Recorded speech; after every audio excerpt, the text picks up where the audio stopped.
आइए जानते हैं आज की कुछ प्रमुख अंतर्राष्ट्रीय खबरों को। पहले एक नजर आज की हेडलाइंस पर। इलाहाबाद यूनिवर्सिटी में जमकर बवाल, छात्रों और गार्ड के बीच भिड़ंत, कैंपस में फायरिंग। चीन लौटने का कोई सवाल ही नहीं, भारत बोले दलाई लामा, तवांग झड़प भी दिया बयान। जवानों के लिए पिटाई कहना शोभा नहीं देता, संसद में चीन पर खुलकर बोले जयशंकर, राहुल गांधी को खूब सुनाया। कर्नाटक विधानसभा में सावरकर की तस्वीर पर बवाल, कांग्रेस ने सदन से वॉक आउट किया, भाजपा ने पूछा क्या दाऊद की तस्वीर लगाए। पठान फिल्म विवाद में सीएम योगी की फोटो से छेड़छाड़, आईटी एक्ट की धारा में एफआईआर दर्ज। संसद में चीन झड़प को लेकर और आक्रामक विपक्ष, फिल्म पठान के भी मुद्दा उठाया गया। हलाल मीट बैन करने की तैयारी में कर्नाटक सरकार, विधानसभा में बिल पेश करेगी, चुनाव की तैयारी में जुटी भाजपा। तालिबानी आतंकियों ने पाकिस्तान के काउंटर टेररिज्म डिपार्टमेंट पर किया कब्जा, जवानों को बनाया बंधक। महादेव फेम मोहित रैना की शादी में खटपट, इंस्टा से डिलीट की वेडिंग फोटोज, पत्नी से हुए अलग। और बांग्लादेश के खेल से बाहर हुए रोहित शर्मा, और उंगली की चोट की वजह से बांग्लादेश के खेल से बाहर हुए रोहित शर्मा। प्रयागराज के इलाहाबाद यूनिवर्सिटी में सोमवार को भारी बवाल हुआ है, जिसमें आधा दर्जन छात्र घायल हैं। छात्रों और गार्डों के बीच जमकर ईंट पत्थर चले हैं। छात्रों ने सुरक्षा गार्ड पर गोली चलाने का आरोप लगाया है। इस बवाल के दौरान पूर्व छात्र विवेकानंद पाठक समेत कई छात्र घायल हो गए हैं। मौके पर भारी संख्या में पुलिस मौजूद है। बताया जा रहा है कि छात्र संघ बहाली को लेकर छात्रों का प्रदर्शन चल रहा था।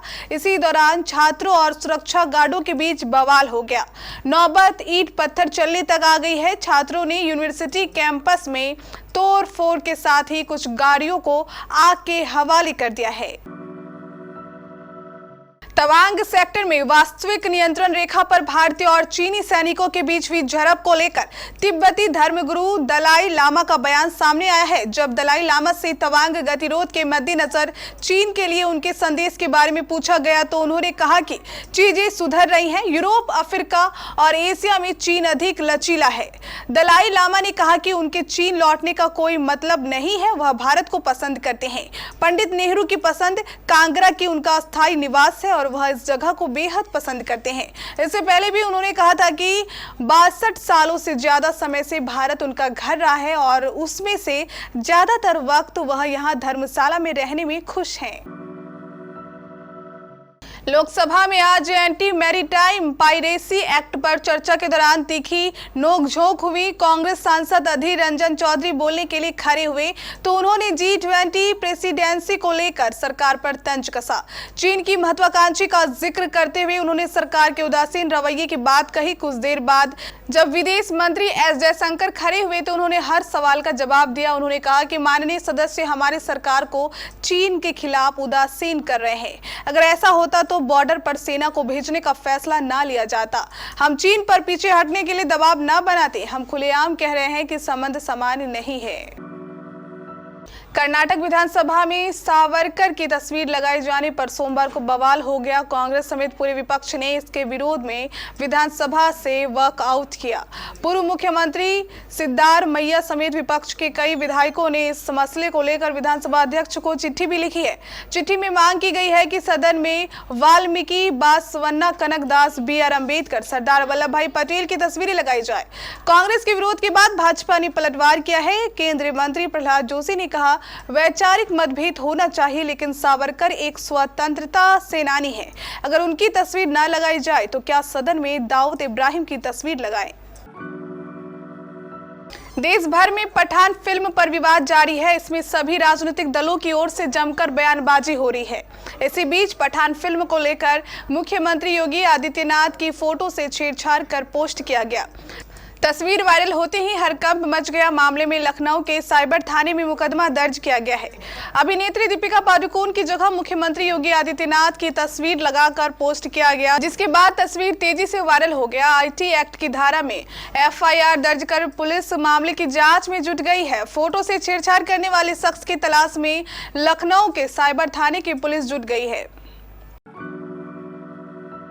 संसद के शीतकालीन सत्र में चीन झड़प काफी अहम मुद्दा बना हुआ है। जहां विपक्ष सरकार से इस मुद्दे पर चर्चा की मांग कर रहा है, वहीं सरकार इससे बचती नजर आ रही है। ऐसे में चीन के मुद्दे पर आज भी संसद में हंगामे हो रहा है। हाल ही में कांग्रेस ने पीएम मोदी पर आरोप लगाया है कि वह भारत चीन सीमा पर स्थिति के बारे में संसद में चर्चा करने से भाग रहे हैं।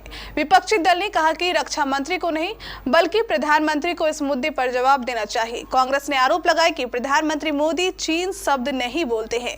देश की सबसे पुरानी पार्टी ने यह भी सवाल किया है कि क्या सरकार उस देश के साथ अपने नजदीकी संबंधों के कारण खामोश है। अरुणाचल प्रदेश के तवांग सेक्टर में भारत और चीन के सैनिकों के बीच हुई झड़प के कुछ दिनों बाद सरकार पर यह प्रहार किया गया है। दिल्ली सीएम अरविंद केजरीवाल ने भी चीन के मुद्दे पर सरकार पर बोला हमला, पूछा चीन को लेकर क्या है सरकार की मजबूरी। आम आदमी पार्टी की राष्ट्रीय परिषद की बैठक में अरविंद केजरीवाल ने चीन के मुद्दे पर केंद्र सरकार को जमकर घेरा। कर्नाटक में हिजाब विवाद के बीच अब सरकार राज्य में हलाल मीट के खिलाफ विधेयक लाने की तैयारी कर रही है। इसका प्रस्ताव तैयार हो गया है। सोमवार से शुरू विधानसभा सत्र के दौरान बसवराज बॉम्बई सरकार इसे सदन में पेश कर सकती है। वहीं विपक्ष ने राज्य की भाजपा सरकार पर चुनाव से पहले हिंदुत्व कार्ड खेलने का आरोप लगाया है। भाजपा विधायक एन रवि कुमार ने FSSAI से सर्टिफाइड फूड आइटम्स के अलावा अन्य चीजों पर बैन लगाने की मांग की है। चूंकि राज्य में हिजाब बैन को लेकर पहले से ही राजनीतिक माहौल गर्म है, ऐसे में अब हलाल मीट बैन पर विपक्ष को एक नया मुद्दा मिल गया है।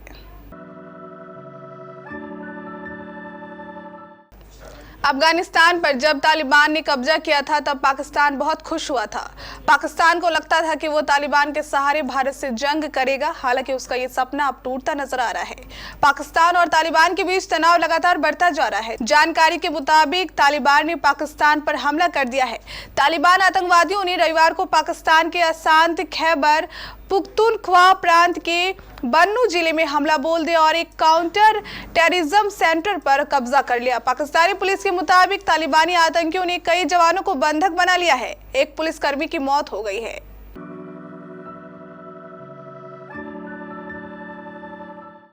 फेमस एक्टर मोहित रैना की पर्सनल लाइफ में उथल पुथल चलने की अटकलें हैं। सुनने में आया है कि मोहित रैना की शादी में सब कुछ ठीक नहीं चल रहा है, क्योंकि मोहित ने इंस्टा अकाउंट से अपनी सभी वेडिंग फोटोज को डिलीट कर दिया है। इसलिए उनकी शादी में खटपट की खबरें सोशल मीडिया पर ट्रेंड कर रही है। हालांकि इन खबरों में कितनी सच्चाई है इसकी अभी पुष्टि नहीं हुई है। मोहित रैना और अदिति शर्मा ने 1 जनवरी 2022 को शादी की थी। सरप्राइज वेडिंग कर मोहित रैना ने सभी को चौंका दिया था, मगर अब जिस तरह से मोहित रैना ने अपनी शादी की तस्वीरें डिलीट की है, मामला कुछ और ही दर्शाता है। अगर आप मोहित रैना की इंस्टा पर जाएंगे तो पाएंगे कि शादी की तस्वीरें डिलीट हो गई है। इतना ही नहीं, मोहित ने अदिति के साथ पहली होली की तस्वीर भी हटा दी है। भारत और बांग्लादेश के बीच 2 मैचों की टेस्ट सीरीज का दूसरा मैच दिसंबर से मीरपुर में शुरू होने वाला है। इस मैच से पहले टीम इंडिया को बड़ा झटका लगा है। चोट के चलते एक बड़ा मैच विनर खिलाड़ी इस टेस्ट से बाहर हो गया है। ये खिलाड़ी वनडे सीरीज के दौरान चोटिल हुआ था और पहले टेस्ट में भी टीम का हिस्सा नहीं बन सका था। टीम इंडिया के नियमित कप्तान रोहित शर्मा पहले टेस्ट के बाद अब दूसरे टेस्ट से भी बाहर हो गए हैं। क्रिकबज़ की रिपोर्ट के मुताबिक रोहित शर्मा हाथ के अंगूठे की चोट से उभर नहीं पाए हैं, जिसके चलते वो बांग्लादेश नहीं जाएंगे। रोहित शर्मा को बांग्लादेश के खिलाफ वनडे सीरीज के दूसरे मैच के दौरान हाथ के अंगूठे में गंभीर चोट लगी थी।